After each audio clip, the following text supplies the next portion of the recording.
Welcome on in the Tuesday edition of Morning JOX here on JOX 94.5. Conrad Van Order, Damian Mitchell here with you for the next hour, recapping everything that you missed yesterday evening in the world of sports and getting you set for another great day here on JOX 94.5. Of course, we're with you until 7 o'clock. Then we'll hand you off to McElroy and Kubelik in the morning. Cole back with us this morning. Then we have three-man front out at Social Taco today in Homewood, so stop by for lunch if you can. They'll be there from 10 to 2. And then, of course, Paul Feinbaum will be with you from 2 until 6. So over the night, we did have a lot of Major League Baseball action. We did have some NBA playoff action for the 4.4 million of you that have watched that, as we learned yesterday.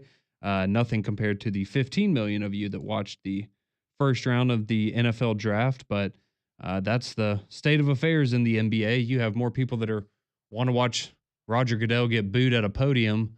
Actually, 4 times as many people that want to watch that as want to watch some of these NBA playoff games. But hey, that's the world that we live in. We did have some big transfer portal news overnight as well. A lot of it from the basketball realm. So a lot to get to here this morning, but we can start out in the world of Major League Baseball, as we do typically this time of year, because you did have the Atlanta Braves last night. You heard the game right here on JOX 94.5. They started out their 3-game set with the Colorado Rockies, who are, if you haven't heard this already, they're the worst team in baseball. They are currently on pace. Let me make sure that I have this correct. They're currently on pace to win roughly 23 games. Excuse me? Yes, they are 4-24 on the season. They by far they're easily the worst team in Major League Baseball right now. But yes, no, they are currently on pace to win about 22, 23, 24 games this year, somewhere in that realm. So things are not looking good for them, but that's good for the Atlanta Braves, right? Because it allows them to hopefully continue their winning ways, and that's exactly what you got last night, as the Braves knock off the Colorado Rockies 6-3 behind 6 innings for Bryce Elder. He gives up 5 hits, 3 earned runs, strikes out 4 for the Braves last night. But you had a lot of contributions across the board. You had Verdugo. He got things started off, and he is, man, I know I was laughing, and I think a lot of Braves fans were laughing when they called up Alex Verdugo, who they assigned to a minor league deal this offseason. And he was just abysmal last year for the Yankees. And he has honestly been a spark that the Braves needed. He's hitting .350 since getting called up to the big leagues for the Braves here a couple of weeks ago. But so he got things started off with an RBI there in the 3rd inning. Then you had Ozuna. He hits a sac fly to make it to give Atlanta a couple of runs there in the 3rd inning. Colorado did hit a 3-run home run to start the game and get out to a 3-0 lead, but that was all that they would get there. Then the Braves tack on a couple more runs in the 4th and 5th, and then finally Sean Murphy, he drives in the final insurance run 6-3 there in the 7th inning. So the Atlanta Braves, they get a 6-3 victory. They are now 13-15 in as their overall record, and don't look now, but they have jumped up. They are now in 3rd place in the National League East. So what a difference. Fight for Choptober, baby. That's right. What a difference a week can make there. So Atlanta now, again, in 3rd place in the NL East, 2 games back of the Phillies, who had a really hot start to the year and just haven't quite been able to continue those winning ways. And then the Mets have been one of the best teams in baseball, if not the best team in baseball lately, as they are 20-9, and they have a 6.5 game lead in the division as it stands right now. But so the Braves will be back in action later on tonight. You'll be able to hear that game on JOX 94.5 as they will pregame show start around 7:25 on JOX. First pitch slated for 7:40.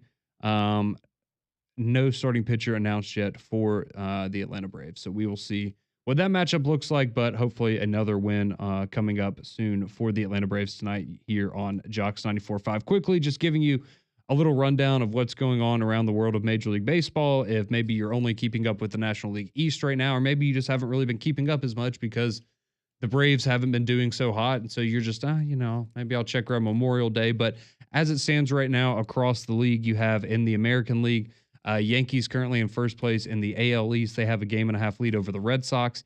The Tigers have the best record in the American League right now at 18-11. They have a 2.5 game lead there in the Central. Out west, you have the Seattle Mariners at 16-12. They have a 1 game lead over the Astros there in the West. We just went over the National League East, but the Mets in the lead there. They have a 4.5 game lead over Philadelphia, 6.5 over Atlanta. In the Central, you have the Cubbies. They are 17-12 with a 1 game lead over Damian's Cincinnati Reds.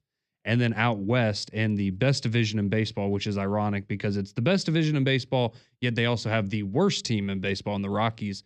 But you have the 4 other teams in the NL West all have winning records. And the Giants are actually up there at the top right now, tied with the Los Angeles Dodgers in the NL West. So that's kind of just your quick overview of Major League Baseball and the Braves getting a 6-3 win over the Rockies. All right, quickly now to the world of the NBA playoffs. You did have a couple of games last night, including one series getting wrapped up there in the East as the Cleveland Cavaliers absolutely just dismantled the Miami Heat last night. They won by 55 in a playoff game. Right, in a playoff game where Miami was facing elimination. And, you see what happens. Yeah, I think I understand why maybe only 4.4 million people have watched the NBA playoffs so far, or on average. That's how many they average per game. But yeah, absolute domination last night by the Cavs. Donovan Mitchell goes for 22. Evan Mobley goes for 17. You got 19 off the bench from DeAndre Hunter. So yeah, just all around, even Isaac Okoro there, 13 minutes, the former Auburn legend. He had 6 points last night for the Cavs there. And God, Tristan Thompson's playing 12 minutes for these guys. Like, come on. You see how that game went. Yeah, I'm like, you let Tristan Thompson play 12 minutes? Are you kidding me? But yeah, so that series has wrapped up there. Cleveland with the sweep of Miami. And then you have on the west side of the bracket, it's actually been a pretty competitive series, but now Golden State up 3-1 as they knock off the Houston Rockets 109-106. So Jimmy Butler comes back for Golden State last night, has himself a pretty nice night, 27 points there. For Jimmy Butler, perfect from the free throw line. Steph Curry had 17 points there for the Warriors as well. And then on the Houston side of things, you did have Sengun, who went for 31 points, but you had Van Vliet. He has 25. Amen Thompson goes for 17. And in Houston, a very surprising, a very young team that kind of came out of, kind of surprised a lot of people, I think, with how well they did in the regular season, getting a top 3 seed there in the West. But Golden State, just too much, man.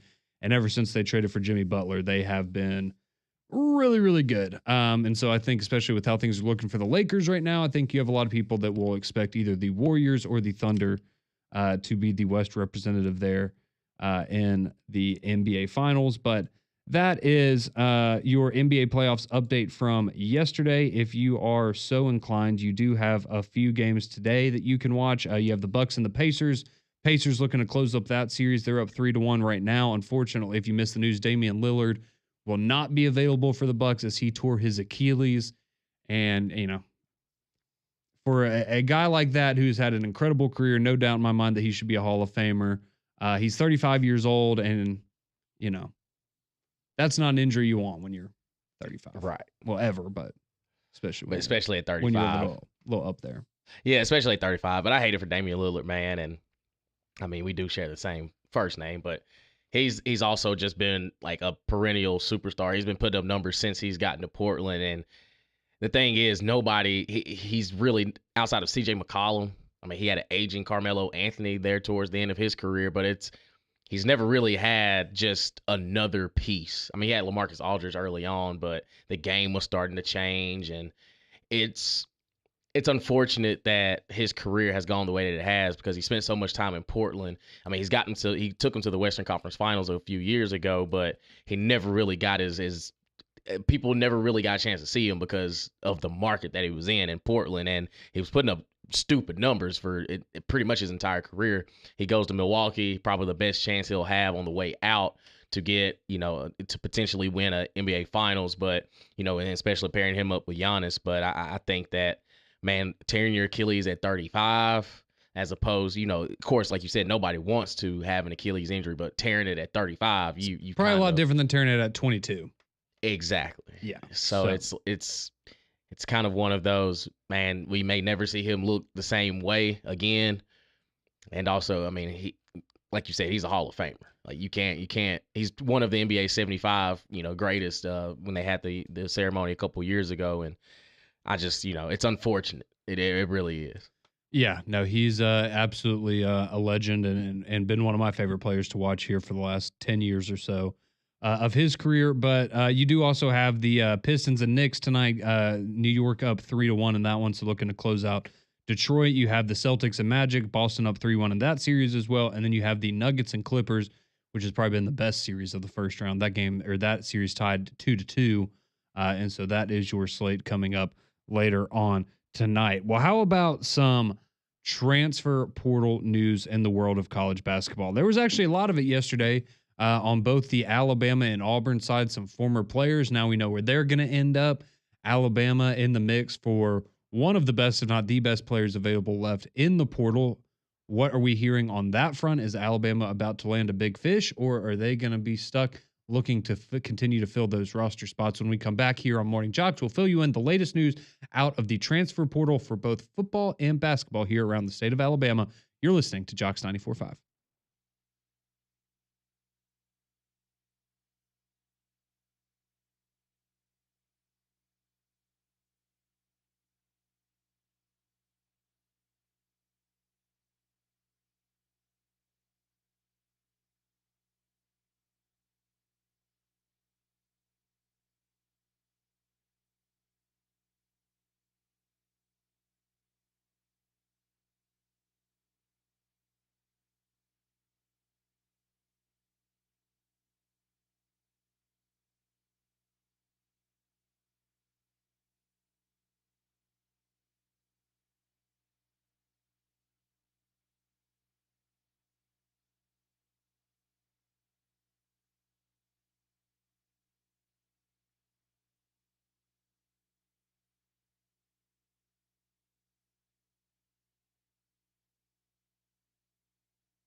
6:15 here on your Tuesday morning. Welcome back into Morning JOX. Conrad and Damian here with you.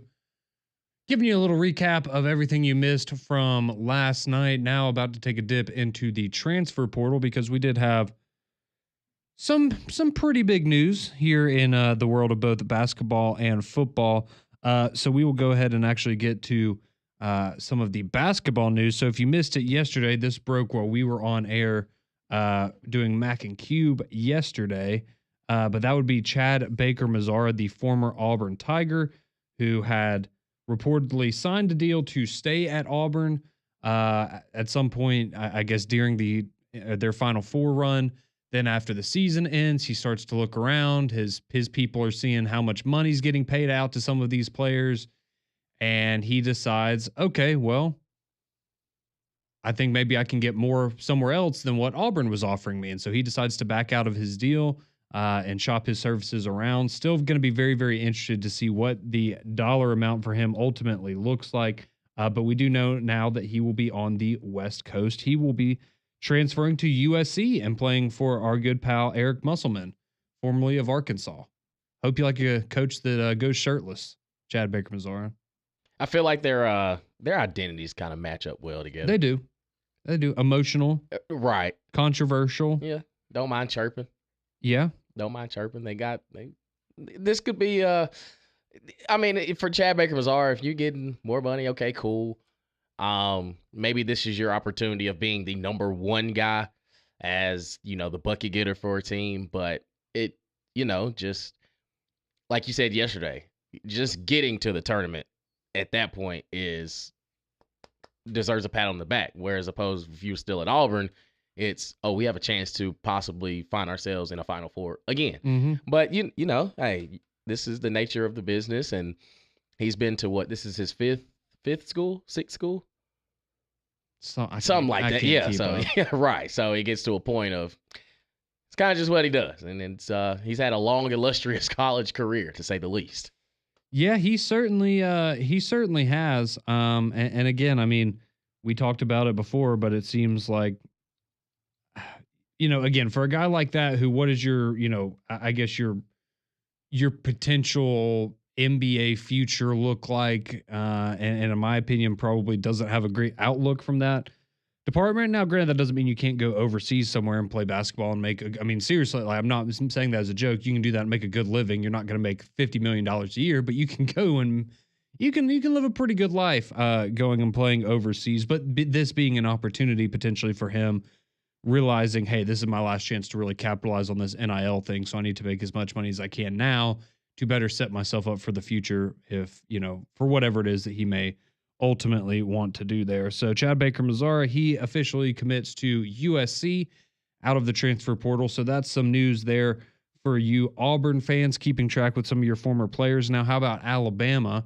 Darion Reed, one of the guys that entered the transfer portal, who was a freshman this past year, dealt with a lot of injury issues. He got decent playing time when he was healthy, but just never quite got, 100% healthy again. And just kind of a weird fit for Nate Oates' system. Nothing against him. He's an excellent player, but just his style of play is a little bit different than a lot of the other guys on the roster, right? He's a good defender, but he can't shoot the three very well. And just again, not saying that he wouldn't have worked if he had stayed at Alabama, but it's just a situation where I think he looked around and went, there's probably he's a completely different player, but it almost reminds you a little bit of like the Aiden Holloway situation, where it wasn't so much that the guy is not any good or they don't have any talent. It's just, are you in a system that plays to your strengths? And I don't know if Alabama was going to be that system for him. So not the biggest surprise that he entered the portal, but he ends up now, he is going to stay in the SEC and go to Oklahoma. So Darion Reed, he goes and joins up with Porter Moser there and potentially going to be one of their go-to guys with Jeremiah Fears going into the NBA draft, where he will be a lottery pick. So you would expect that Darion Reed going to be a big factor there in Norman next year. So I can't get away from Oklahoma, Damian. There's something about them, man. They keep coming back for more when they think that they've kicked me enough times. They just want to come back for one more. And you're transitioning sports too. Like you're pretty locked in on Oklahoma basketball. I knew you were a big football guy last year when you took the trip to Norman. And then when John Mateer hit the transfer portal from Washington State, Jaden Ott from California, you really started to hop on the bandwagon, which I completely understand. It's fair because Oklahoma is also one of my 15 teams that I possibly could be rooting for. We could be Boomer Sooner buddies. Yeah, I don't want that. Boomer Sooner buddies. Good God. What are we doing? we got a long summer. I appreciate the offer. I'm gonna pass on that one. Well, hey, listen, man, you're a big John Mateer guy. Like you pretty much said yesterday he was going to win the Heisman. Oh, is that what I said? You brought up his numbers, and I was like, wow. I mean, I didn't realize he had that much of an impact at Washington State because, I mean, you got to think about it. They were in the Pac-2. Nobody was really watching them. So now he's coming to the SEC. He puts up those numbers.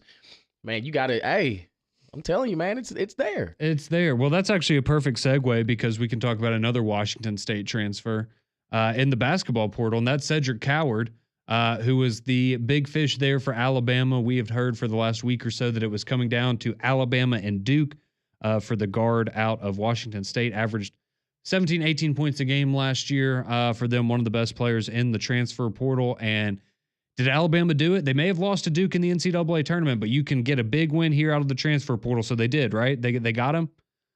No, they didn't. Duke got him. Duke got him. Get him every time. They did. So he was on campus yesterday, I believe, or over the weekend, and he was visiting with Duke, and they're, coming, oh, he likes Duke. They're pretty cool. Yeah. And then yesterday, it's official that he chose Duke over Alabama. That's fine, though. That's fine. Congratulations. Duke's a good school, I guess. So I've heard.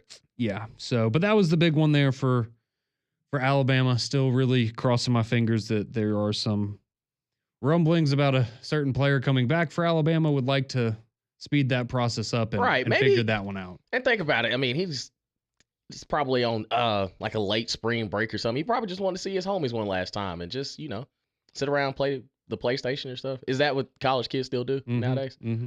Or maybe a couple TikToks and just, maybe he just wanted to see his homies one last time before he went, out to South Carolina. I mean, it's on the way, I think, when you're going from Kansas to down to Alabama, down to Tuscaloosa, and then make your way up to, North Carolina. Oh, I'm not talking about him. Oh, my fault. I thought you were talking about Ryland Griffin. No, well, that one would be fine, I guess. But I was thinking about somebody that was on the team last year.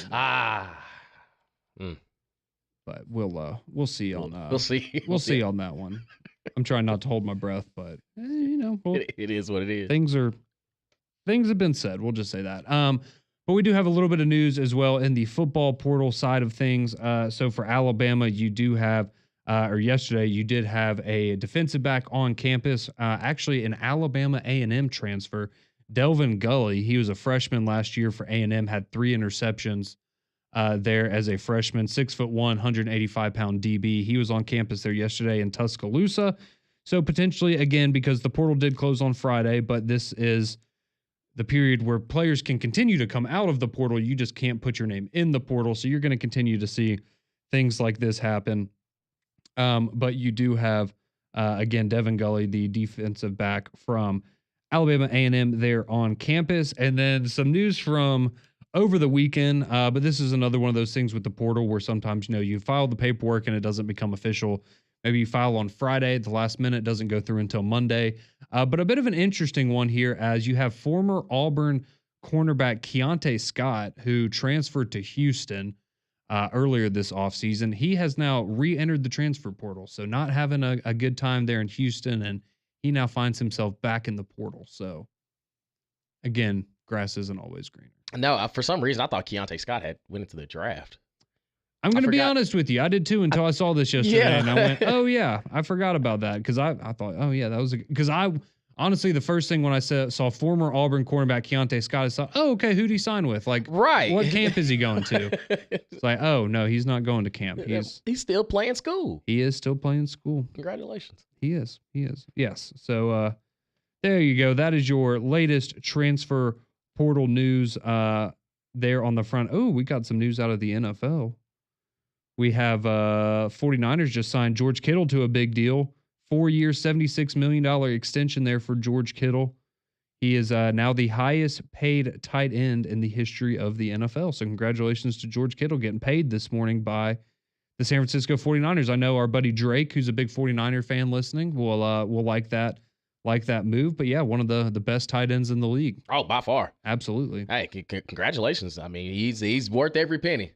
Yeah, and he's one of those guys too. If you watched the Netflix series, the receiver series, where he was like, he's just one of those guys. I could watch a whole series on just like him, yes, following him around, because he has such a good personality, and he's right. So like, I mean, he's a monster, but at the same time, like, just a cool dude. Yeah, he's just a cool dude. Like all the time, like even on the field, he's like, yeah, he'll talk a little smack, but he's also like having fun with players and stuff out there. Oh yeah, he makes sure he's a big wrestling fan, so like he'll make sure he's at Raw or SmackDown and still locked in on Sunday when they need him to make a play.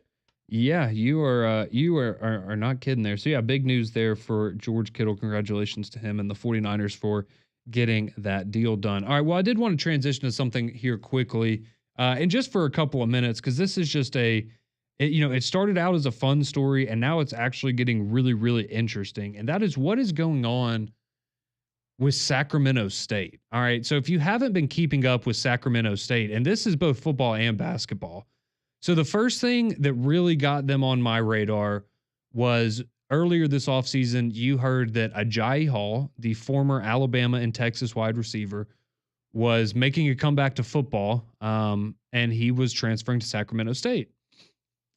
And it's, okay, well, that's kind of, I mean, I get it. He's had a interesting college career, to say the least. So, you need someone that's going to take a chance on you because you've kind of maybe burned a couple bridges. And so, okay, that could be a cool opportunity, whatever, wish the best for him. He obviously a really, really talented guy. Then we found out that Zach Potter, who was the general manager for our Birmingham Stallions, and according to essentially everyone around the UFL, like he was he's something. Like he has a very bright future ahead of him. And I think that's a guy that we will see in the NFL at some point in a front office. But he ended up leaving the Birmingham Stallions to go and take over and at Sacramento State, and to go there and help run their football program. So that was a little bit of okay, that's kind of again, interesting move. Sacramento State, where's this coming from? Then over the weekend, or actually, no, sorry, I'm getting ahead of myself. Then you had the basketball team that had to go and hire a new basketball coach. And they went and hired Mike Bibby, who name I think a lot of us are very familiar with, former player. So they go out there, they make a splash, they hire Mike Bibby. And then you find out over the weekend, oh man, the transfer portal. Oh, Jaden Rashada. Yeah, he's been floating around where he's going. Oh, then you find out Jaden Rashada is going to Sacramento State. Right. You're like, man, where's this coming from? So apparently they did a fundraiser some months back where they raised millions of dollars for their athletic department. There we go. To help give them a boost and give them an opportunity to essentially be more competitive, right? That's good. And I think the belief is that they ultimately want to work themselves into a Mountain West Conference bid, that type of situation where they're, a D1 team, part of a group of 5 program. And then last night we get another announcement, and you're like, man, what is going on with Sacramento State? So Sacramento State has now hired a basketball general manager for their team. And you're going, okay, Sacramento State, who's somebody from maybe the Kings or some, who's somebody that would have a connection to Sacramento State? Maybe someone whose kid plays for Sacramento State and Mike Bibby now. So the new basketball general manager for Sacramento State basketball is none other than Shaq. It is Shaquille O'Neal, because his son Shakir is going to play for Sacramento State this year under Mike Bibby. They are making some noise out there. They are absolutely making some noise. So just an absolutely bizarre situation out there. They're opening a new basketball facility on their campus this fall. They have just completely tried to overhaul their athletic department and turn this into a legitimate Division I program where they can go out and attract some top talent. And so far, I mean, look, if you want to draw headlines, you've got a former NBA star as your head coach. You've got one of the biggest, most well-known sports personalities in the country as your general manager for your basketball program. You just went out and got a 5-star college quarterback. You brought in some other really talented players with maybe a little bit of a checkered past, but really talented dudes to your football program. I'm just saying, keep an eye on Sacramento State. Like that's just a fun story that I'll be very interested to keep up with throughout the football and basketball, just to see how it's going. Because right, you're getting all the attention now, but is it going to end up being just a complete mess at the end of the day? But yeah, just another string of wins there for Sacramento State, where at the very least they're putting themselves on the map where people know who they are. And I'll be honest, I never once had ever heard anything about Sacramento State until about, I don't know, 6 months ago. So That's probably how they like it. It's they sprinkle a little bit. It's like, oh yeah, we got Mike Bibby. it's a new day now. It is. Yeah, if you got the pockets for it. But like Shaquille O'Neal, he strikes me as a guy that doesn't miss an opportunity on an investment. And now with your son being up there as well, it's good to slap, you got a couple billboards or you got, some programs, and all of a sudden you kind of flip through it. It's like, wait a minute, general manager, who? Shaquille O'Neal? All eyes on Sacramento State. So, hey, listen, all publicity is good publicity. I was about to say, I mean, it's not the same, but you can't tell me that Travis Hunter goes to Jackson State if Deion's not the head coach, right? Like that has pull. That can certainly help you. So I mean, good on Sacramento State for making a name for themselves and trying to make a splash here in this new era of college athletics. Because this is one of the cool parts of, again, we talk about all the bad things that come with NIL. And we don't really get to talk about the good a lot, but I think this is one of the good, right? It showed what a university can do with a little bit of fundraising and a unified, vision for overhauling an athletic department. And again, you're not going to go to Sacramento State and get paid.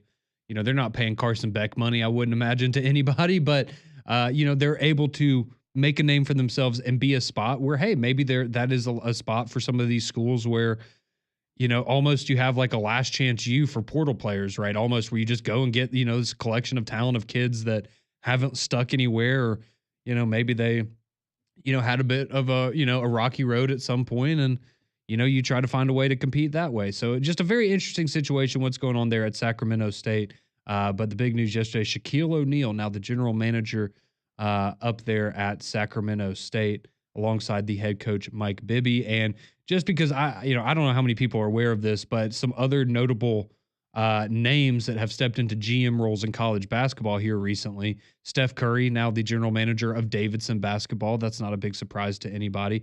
Trae Young doing the same thing for Oklahoma. So I imagine he probably played a decent role in getting Darion Reed to come over there.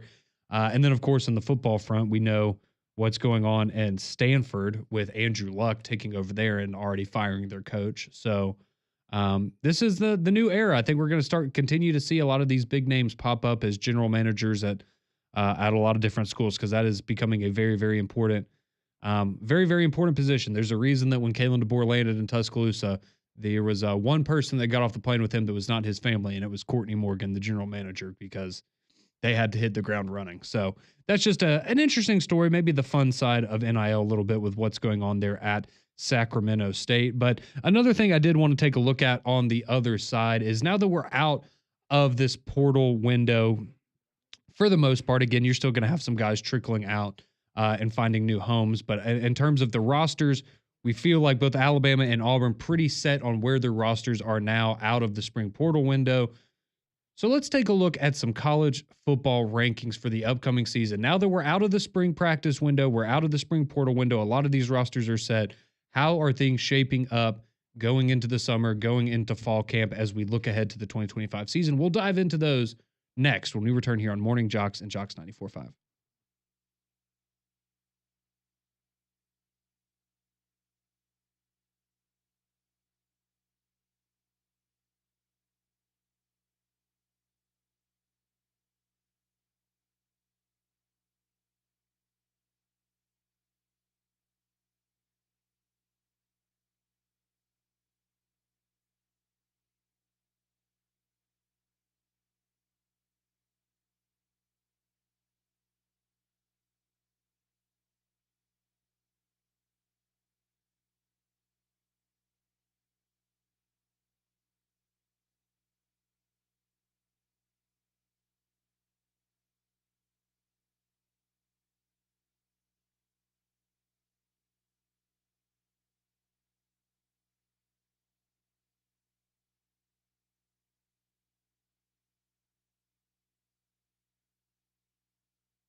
6:39. Welcome back in Tuesday edition of Morning JOX here on JOX 94.5. Conrad and Damian with you, going over the latest portal news for you in both the basketball and football worlds. If you missed it, quickly, Chad Baker-Mazara, he transfers to USC out of Auburn. Darion Reed, he ends up at Oklahoma out of Alabama. And we also know that Cedric Coward, now the target, the guard out of Washington State, who's a target for both Alabama and Duke. Those were his two final schools. He ultimately chooses to go be a Duke Blue Devil. So that is your big news there out of the basketball portal front. But I did say before we went to break, I wanted to take a look at some post-spring top 25 rankings here in college football. And don't want to spend a ton of time on this because, again, I mean, we are still, 4 months away from the actual start of the college football season. We have a ways to go. Things will change, especially once we get into fall camp. But as it stands right now, a lot of these rosters are fairly intact as it stands right now. So on 3, Andy Staples, they put out their post-spring top 25 rankings yesterday. And so quickly from the top, we'll go the first 5. So at 25, you have Iowa, 24, Louisville, 23, Iowa State, 22, Nebraska, and 21, Damian, Tennessee. Okay. That's you think reasonable. that's too high, too low for Tennessee right now? When you look at everything that they are returning and they have lost, could be a tad too high. Might in be a my little opinion. high. Yeah, but he may be a little bit more optimistic than I am. All right, then your next group you have at number 20, Miami, at 19, Ole Miss, 18, BYU, 17, Michigan, 16, Arizona State. I would have I would have Ole Miss over Michigan. Like, I'm cool with the numbers, but I would have Ole Miss ahead of Michigan. I'm kind of I'm wait and see with Michigan. I think Michigan's also getting a lot of credit, and rightfully so, for their last 2 wins over Ohio State and Alabama, Right. carrying into this season and going, well, if they did that, what are they going to do with Bryce Underwood? But I'm kind of with you. I think Michigan's a top 25 team, but I would like to see Underwood play before we really start rolling the hype train for Michigan out. Let's see. All right, now getting into the top 15, some interesting ones here. At 15, we have LSU. 14, we have SMU. At 13, I don't know. I don't really recognize this logo, Damian, because I don't see it in the top 25 very often. So I don't know if my eyes are deceiving me. But at number 13, I see the Auburn Tigers logo. That would be an absolute fact, Conrad. Auburn is ranked 13 in Andy Staples' top 25 post-spring. Yes, indeed. All right. South Carolina's number 12 and Texas Tech is number 11 after a big portal cycle there. Are you surprised at Auburn at number 13? 1,000%.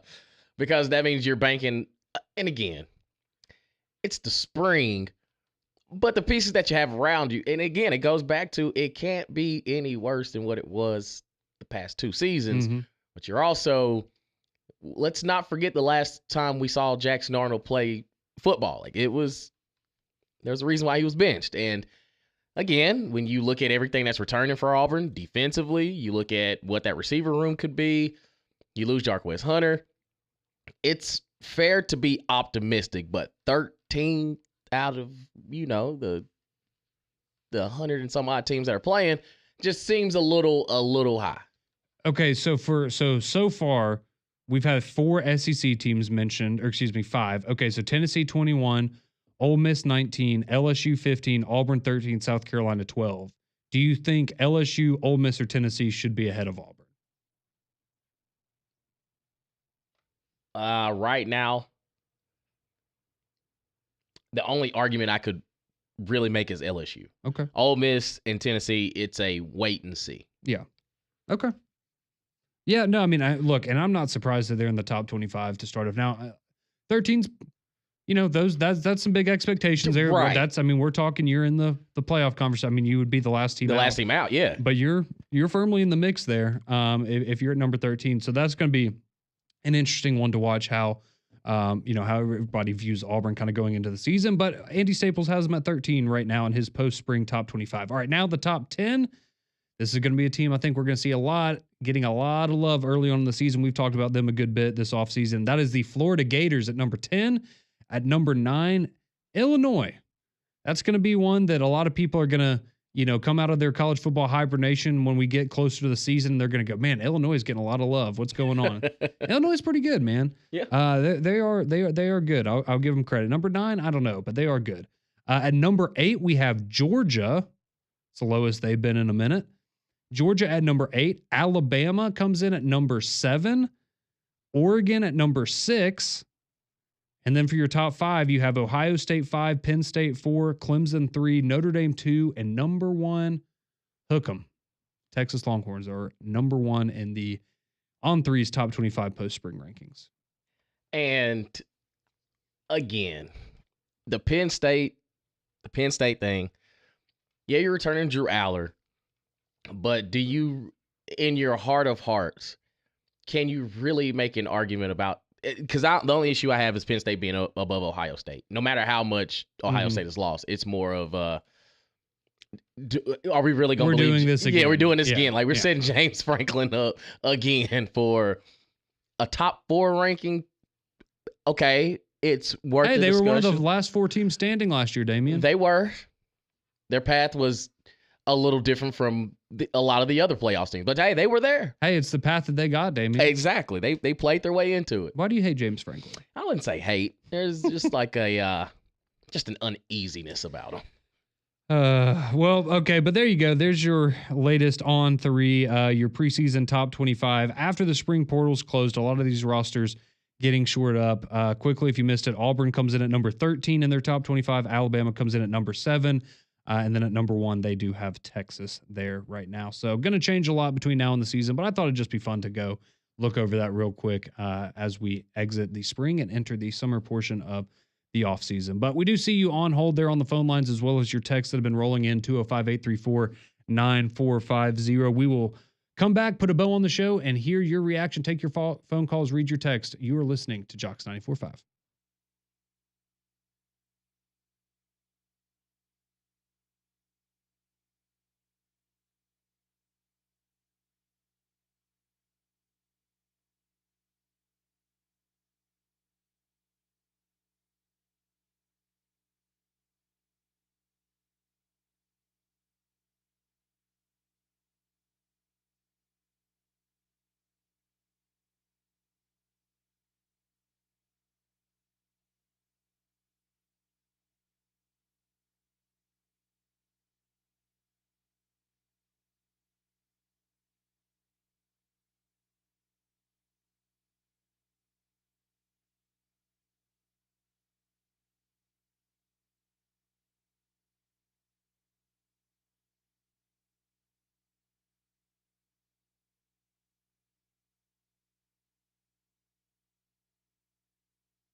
6:50 here on Morning JOX, JOX 94.5. Damian Mitchell alongside Conrad Van Order here with you for a few more moments as we pass you on to McElroy and Kublick in the morning. You know what time it is. It's time to talk about my friends at Blue Chew. By now, you know it's an online service that delivers the same active ingredients as Viagra, Cialis, Levitra, and Staxin, all the same ingredients, but in chewable form and at a fraction of the cost. Blue Chew's tablets are performance enhancement for the bedroom and can help men gain extra confidence when it's time to perform. Listen, you don't have to worry about going to the doctor, no awkward conversations, no waiting in line at the pharmacy because it ships right to your door in discreet packaging. Let Blue Chew's licensed medical providers work with you to find the right ingredient and strength for your prescription. And I'm going to have to hook you up. I'm telling you, there's nothing in this world that is free, but you can get Blue Chew for free. Go to bluechew.com and get your first month free when you use our promo code JOX at checkout. The only thing you got to pay for is shipping. That is it.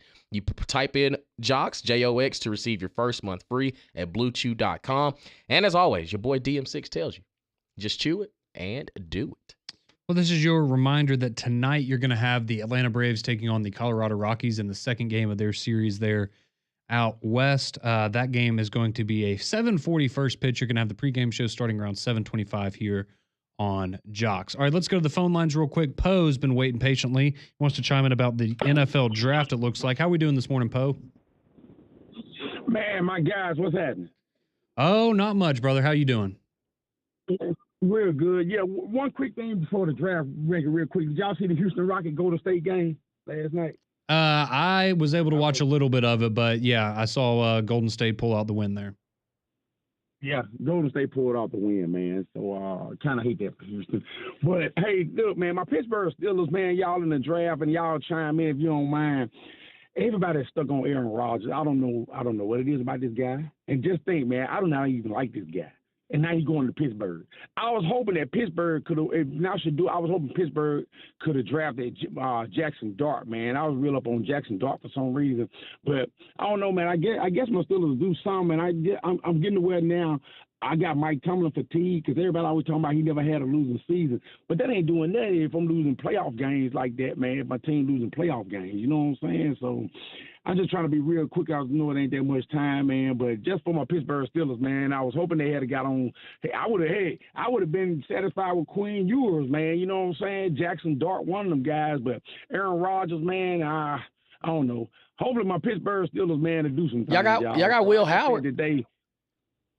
Yeah, we got. And do you know Damian Mitch? Y'all, let me tell y'all something. Me and my son was in there we was watching the draft. I said, man, I looked at it. I said, Pittsburgh, you didn't tell you should do it or nobody, but you go back and you get Will Howard. And that's only because he won that championship at Ohio State.